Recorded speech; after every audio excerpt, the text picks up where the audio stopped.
What's happening, everybody? It's Troy here. Welcome back to my channel, guys. Today I'm going to be doing a very special video. I had a viewer request, what problem orchids do I have and what am I doing to troubleshoot these problems? So I decided to take my top 5 headache orchids and talk to you guys about them today. So if this sounds like your kind of video, please stick around. But before we get into the video, if I could encourage you all to like the video, subscribe to my channel, and don't forget to turn on the notification bell. That would be fantastic. But with that said, guys, let's get into this video. All right, guys, so as I already told you in my intro, today we are going to be talking about some of my problem orchids, and I decided to choose my top 5. So we are going to start with this orchid right here. This is my Coryanthes macrocorys. I got this orchid 3 years ago in the fall, and it was actually mislabeled as a it was a Coryhopia cross that it was mislabeled as. And so when it bloomed, I realized immediately that it was a Coryanthes macrocorys. And so it is now correctly ID'd. And I have been growing it and blooming it successfully for 2 years now. This year, however, it did not bloom for me, and we're going to talk about that. So I've been noticing some of my new growths, actually all 4 of them that I've gotten this year. They all dehydrated and died off on me. And I could not wrap my head around what was going on with this orchid. Well, after watching a video from somebody else, they were talking about a similar situation with their Stanhopea and the watering. Water was getting down into these new delicate bracts, just like on a dendrobium. If we have a dendrobium that's putting out new growths and we get water down into the bracts, they can decay and they can abort their new growths. And so that was happening. Where this orchid lives, I will try to insert a little video so you can see where this orchid lives. It'll make it so much easier to understand. She lives right below my vandas. So when I mist my vandas every day, all of that excess water is dripping down. And what's happening is it's getting down into my new growths and it's causing them to rot before they can develop. So I've had 4 new growths that I lost on this plant this year because I was not mindful of where this plant lives, and I've never had issues in the past. She's lived there since I got her 3 years ago, and she has grown several new growths for me in that time, and I've not changed anything about my watering for my vandas or my watering for my Stanhopea alliance. So now that I have this information, the next time this orchid goes to put out new growth, I will just take her off my mounting rack and I will set her off to the side, and then that way I can mist my vandas still and they can get their nutrients and they can get watered, but I won't be decaying new growths on my Coryanthes. So that is what is happening with my Coryanthes. And now that I am aware of what I have done wrong, I will go ahead and do exactly what I just told you. When I water, I will take her off the mounting rack, and hopefully, fingers crossed, that will solve our problem.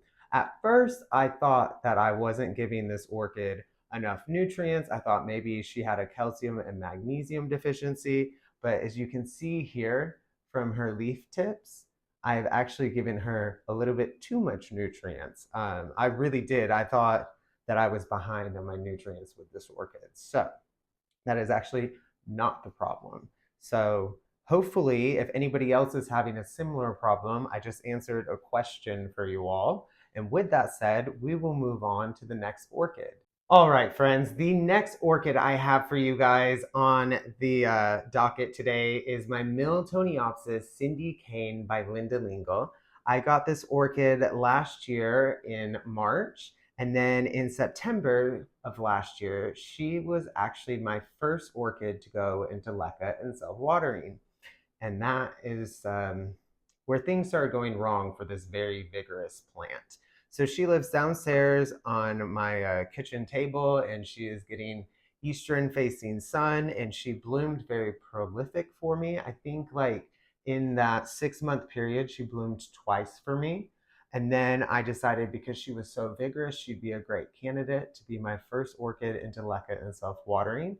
But where I was new to this media, I made some mistakes along the way. The first mistake that I made was keeping this orchid way too wet. I also, my microfiber cloth, I brought it all the way up here. So she is sitting right on top of my microfiber cloth, and I was keeping the pot way too wet, and I was slamming her with nutrients. So a lot of salt buildup was happening because I was not as diligent as I am now with my flushing. And I was also using garden lime, and I pinched that and put that on the surface area. And when I did that, this is so porous of a media that it just sucked all of that garden lime in. And a lot of my new roots were dying off because they were getting burned from the top of the media before they could get down into the media. So I definitely set this orchid back because I didn't know any better. I didn't have the experience working with this media. And unfortunately, this orchid is the one who was kind of the guinea pig of me going into leca and self-watering. What can I do to remedy this? Well, if she was in active root growth right now, I would just go ahead and repot her into fresh leca. And when she does get into active root growth again, I am going to repot her into fresh leca. I'm also going to move that wick to the very bottom of the pot. Just loop it right over the very bottom, 1.5 inches maybe from the base. I'm not going to go up as high with my wicks anymore. So I will keep that lower. I do not use garden lime anymore. I have stopped completely. So that won't be an issue. And right now, she doesn't need high amounts of nutrients. So I've been diluting her down to a quarter strength of what I'm currently feeding at, which is about 130 parts per million, 140 parts. I'm starting to reel it back in as we're going fall into winter. So I've been diluting that down to a quarter strength because she's not actively growing. She does need to have nutrients because she is in inert media. Therefore, she's not getting anything out of here unless if I put it into the pot. So in addition to that, I think she will pull back around. I have just been flushing this orchid. I've actually, for my orchids that I transitioned first into leca and used the garden lime on, I have been flushing every single time I water them, every time I offer them a nutrient solution. I've been flushing before I put anything else. I'm flushing with pure RO water. Nothing else is in it. None of my Epsom salts is in it. It's just pure. And then I add some nutrients in at a very low dose afterwards. And like I said, as soon as she puts out new roots, I will get her into fresh leca. And I think now that I have more experience working with this media, I will see a better result. But this is problem orchid number 2. And that is what I'm doing to remedy the situation. Hold on one second and we will move into orchid number 3, guys. All right, so here we are. This is such a sad story, guys. Sorry that we're filming indoors. I wanted to film outdoors, but by the time I got home, late afternoon, early evening, everybody else had just gotten home from work and school, and children were in the backyard screaming, and dogs were barking back and forth. So I just decided to come up here, and I'm hoping that filming against this white cloth, you'll be able to see things okay. But anyways, moving forth, this is a mini cat, and I've wanted her for a while. This is Cattleya Crystal Smith, Nathan's Reward, and she came to me with 2 very yellow leaves, and I knew that they were going to drop, and I was going to have a leafless orchid. So why am I hanging on to this? Well, Crystal Smith is not easy to come by. Also, it is a Cattleya that has storage pseudobulbs, right? There's storage of food in there. And I have, at present, 2 active eyes growing. So what I'm hoping is that if I feed her once a week with a diluted down nutrient solution when I feed all the rest of my collection, and then I flush her once again later in the week. So she's in a terracotta pot in lava rock, and I'm offering her moisture twice a week because this dries out pretty quickly.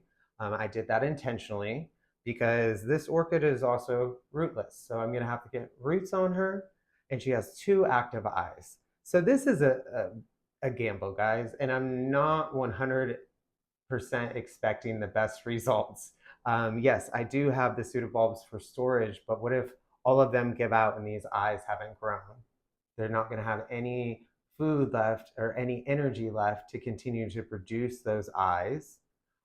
Without roots, I can't really get nutrients and the moisture content I would like to get into her to hydrate her and give her the energy she needs to continue to put out roots and these new growths. So I need something to happen pretty quickly. Like I said, I have 2 eyes, they're active, but they're growing at a very glacial pace. So we will see what happens. I'm not expecting anything, like I really don't have high hopes for this orchid. What my theory is this orchid was a bare root import from Taiwan and sold to me like shortly after the shipment came in, and it was not established or rooted or anything like that. And nowhere in the description of the orchids ad did it say that it was a fresh import, but I could tell. I've imported enough mini cats to know what they look like. So I do believe that it was an import and it was just sold to me very quickly. So it was a very stressed mini Cattleya. Mini Cattleyas get stressed very easily, and it takes them a long while to come out of that. I have had a couple of orchids, maybe not quite in this state, this poor of a condition, come in, and I was able to successfully get growths on them. But it's a game of patience. And so if she loses too many pseudobulbs, she's already got one that's completely used up back here, and she's starting to use the energy on this pseudobulb. So that leaves me 3 more to hopefully get one of these 2 eyes out or roots out. And then let's say I'm able to do all that successfully. How well is this plant going to perform for me? So I have to take that into consideration. Am I going to be able to successfully save this? We shall see. But I think that it is worth mentioning just because maybe somebody is in a similar situation. So that is where I'm at with Cattleya Crystal Smith. If it was any other Cattleya, if it was something a little bit more popular, a little bit easier to find, I would not be putting this much energy into it. I would just settle my losses and call it a day. But because I've wanted this for a minute and it is a gorgeous orchid, I am willing to give it a shot. So fingers crossed for Cattleya Crystal Smith. And with that said, guys, let's move on to orchid number 4.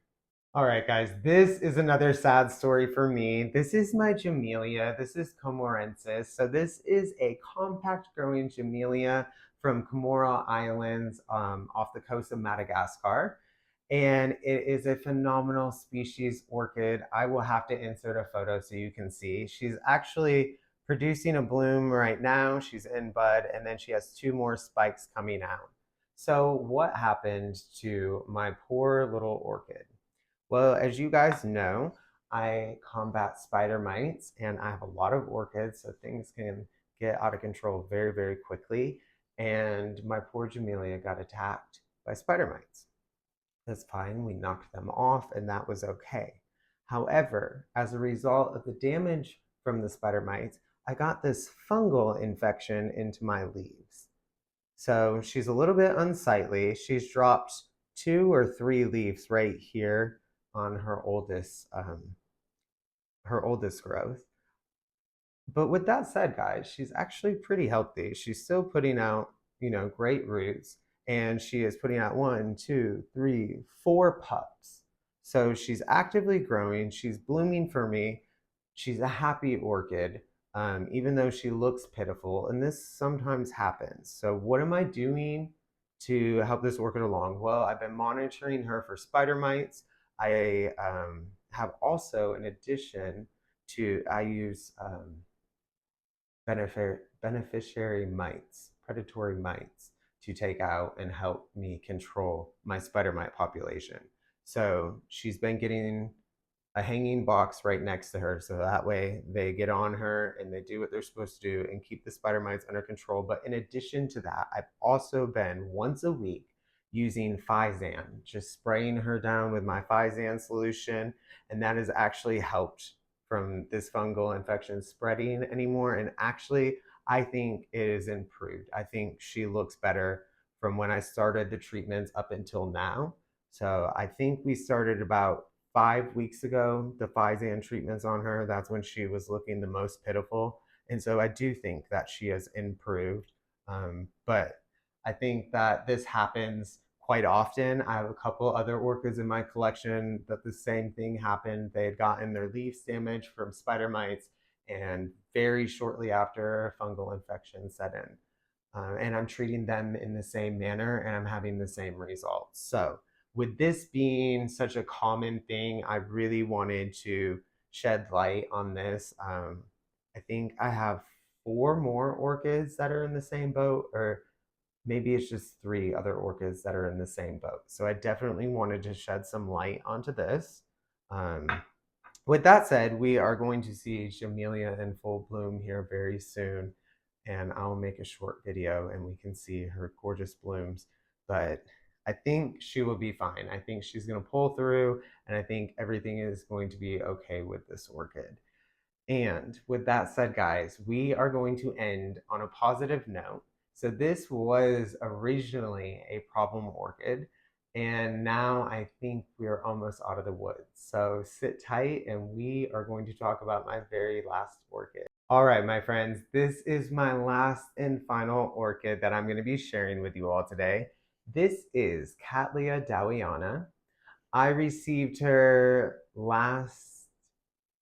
Christmas of 2023. I repotted this orchid. So I got her in December. I repotted her in January because she was putting out a new growth. What I didn't know is she wasn't going to be sending roots out until the new growth had matured.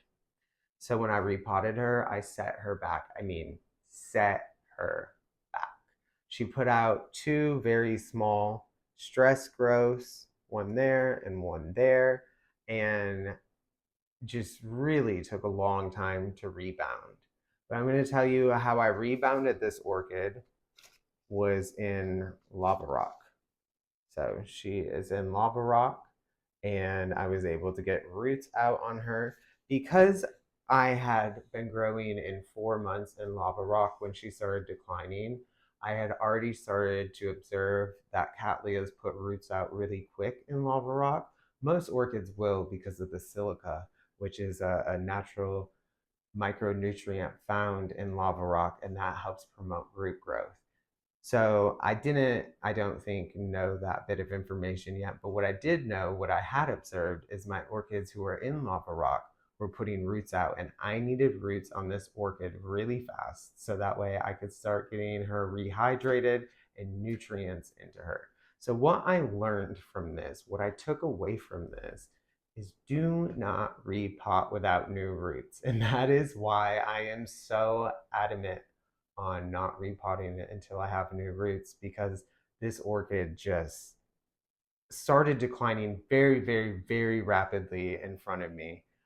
She lost some leaves along the way. I mean, it was just amazing to me how quickly I set this orchid back, all because I repotted her at the wrong time. And also, I probably shouldn't have been repotting in January anyway, but I did. And as a result, my orchid has taken almost 2 years to bounce back. So I have this new growth coming here. It's still, producing the leaf. So I'm thinking it'll be somewhere in between this growth and this growth. So it'll be a fairly decent sized growth. And I think at that point she'll be out of the woods. So hopefully Cattleya dowiana keeps trekking on. It's unfortunate. She'd be a lot bigger, a lot more beautiful if I had just left her alone and waited until I saw new root tips. But I did want to show you guys this because it was quite the scare.